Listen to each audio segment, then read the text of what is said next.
Off the bait. Off the bait. Off.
Yun.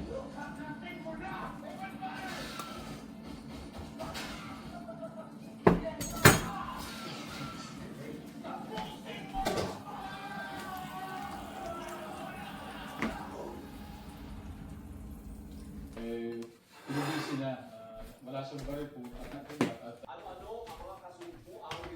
Siyempre dahil Pilipino tayo, ito yung hot sauce ko. And ewan ko, since work from home naman nga ako, siyempre I can eat breakfast whichever time I want. Tapos, nunod pa ako ng TV Patrol.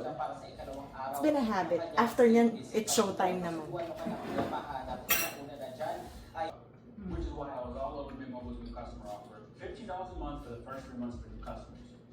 It just makes sense. Human trafficking, cybercrime, illicit drugs, and other transnational threats. It is in this spirit that we agreed to strengthen collaboration.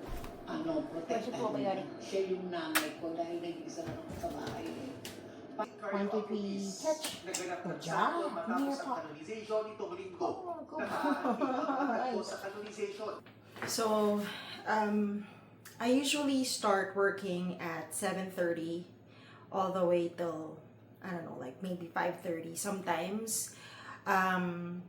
Flexible kasi yung oras dito sa work ko. So, and alam niyo naman, pag work from home, usually we move at our own pace. But lately, gumigising ako ng maaga para makapag-work ako kasi mas gusto ko yung tahimik. Yung sa trabaho ko kasi daming pumapasok na emails.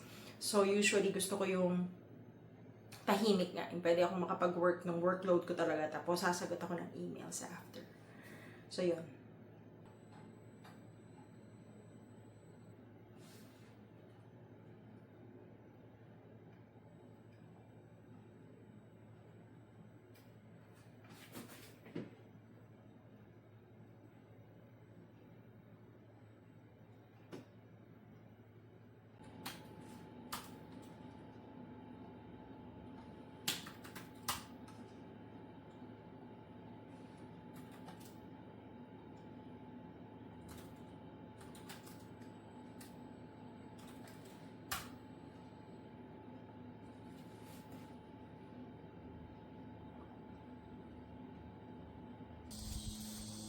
Hindi ka na. Let's go.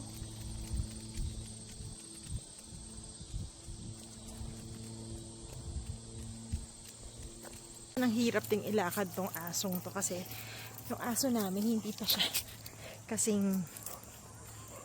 kasing gentle nung ibang mga aso dito. Minsan nasistress akong wino-walk to eh. Come.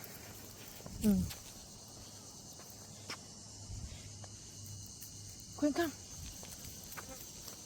This is a sworn statement. So, From this in the middle of the day, I take a break from working. I eat lunch and then either I eat lunch or I do a quick workout. Kasi tumataba na tayo. Kailangan po natin magmadali ng konti kasi para kapag-take advantage po tayo sa presence ng ating Secretary of DBM. Are in possession with Senator Marcoleta? These documents don't lie. Your Honor, ito ba? So, kasi po, ang pinaliwanag po ni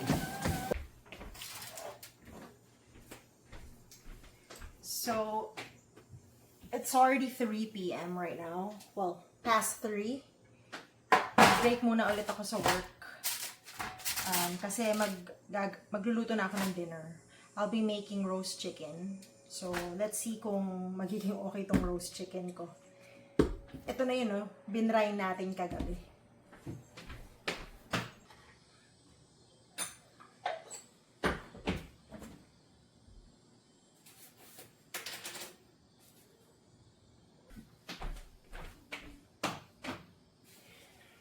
Mag-apron rin tayo kasi ayokong madumihan yung damit ko eh.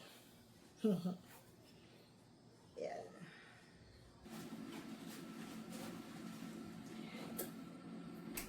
Patry na natin.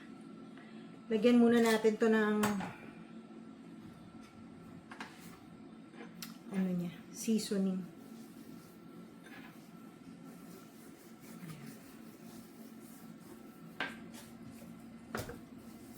I think we fully seasoned this. And then, ilagay na natin itong mga to. Ay, nalimot kong palpal ng bawang. Yan. And then yan, pasok nyo na rin. And then yung thyme.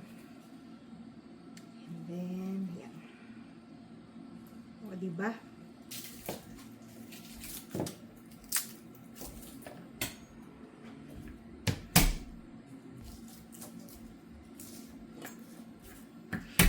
Just so you know, no, ewan ko lang kung nagluluto kayo. Ang isa talaga sa natutunan, kasi nag-culinary din ako dati.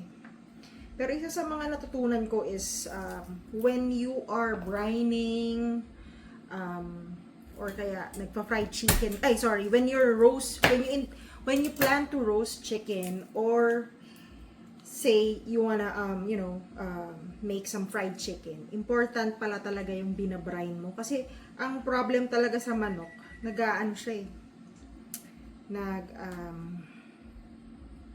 Ang pangalan nun? Nagda-dry talaga siya. Unlike, ayun, nare-retain yung lasa hanggang loob. Tapos, juicy. Hindi dry. Okay na yan. Okay na yan, guys. Yun. Para masarap.